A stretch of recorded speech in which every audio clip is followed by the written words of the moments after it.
Aujourd'hui au programme, Caterham nous présente la première voiture électrique au monde qui soit cohérente, fun et légère.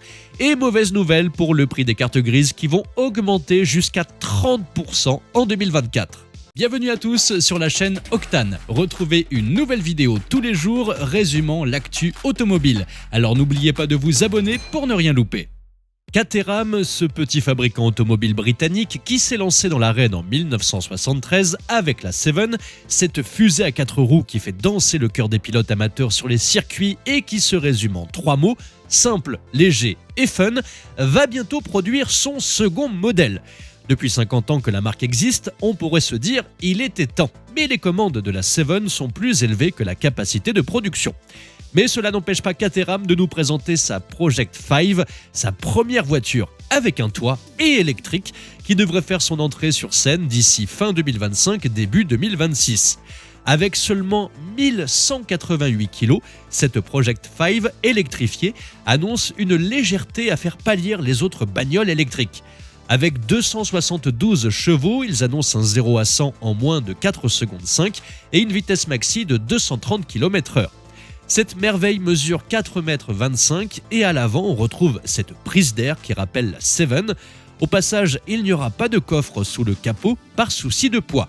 À l'intérieur, on retrouve cette simplicité dans la beauté ou la beauté dans la simplicité avec des cadrans et des manomètres dignes des Seven, mélangés avec des commutateurs pour jongler avec les modes de conduite et la force de régénération du moteur électrique. Et à l'arrière, surprise, un seul siège, une sorte de McLaren F1 à l'envers. Mais si vous avez plus de 2 amis, ne vous inquiétez pas, il y aura une option 2+2. La batterie offrira 55 kWh et 400 km d'autonomie avec une recharge de 20 à 80% en 15 minutes. En résumé, la Project 5 a tout pour plaire. Caterham mise sur l'essentiel, sur l'expérience de conduite pure et simple.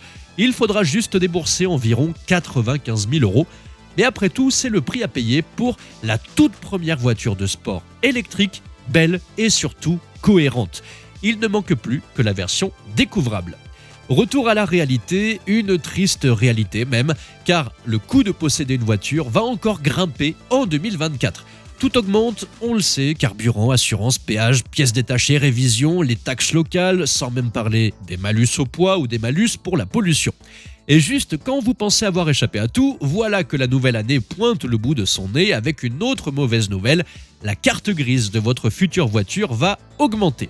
En 2024, le prix du cheval fiscal va bondir. En Ile-de-France, c'est le grand saut, une hausse de 19% qui fait passer le tarif de 46,15 à 54,95 €. Un record ou presque, car la Bretagne trône toujours en tête avec ses 55 € par cheval. Et que fait-on de cet argent ? Eh bien, Valérie Pécresse nous assure que c'est pour l'amélioration des transports, y compris le plan de route de demain et le doublement du réseau de cars express. Avec toutes les taxes que l'on paye, on se demande juste quand est-ce qu'on aura droit à notre propre autoroute privée menant directement à notre hôpital personnel. Mais ce n'est pas tout. La Normandie décide aussi de plonger dans le grand bain fiscal avec une augmentation de 30% et le centre Val-de-Loire avec 10%. Et comme si ça ne suffisait pas, ça sera la fin des cartes grises presque gratuites pour les véhicules dits propres. Adieu les petits avantages pour les voitures hybrides, GPL ou qui tournent au superéthanol E85. Et vous, à combien est le cheval fiscal dans votre région ? Et que pensez-vous de cette Caterham Project 5 ? Dites-moi ça dans les commentaires. Merci à tous d'avoir suivi cette nouvelle vidéo. N'hésitez pas à vous abonner, à activer la cloche des notifications pour être sûr de ne rien louper, liker, partager et vous pouvez également venir nous rejoindre sur notre compte TikTok. Ciao !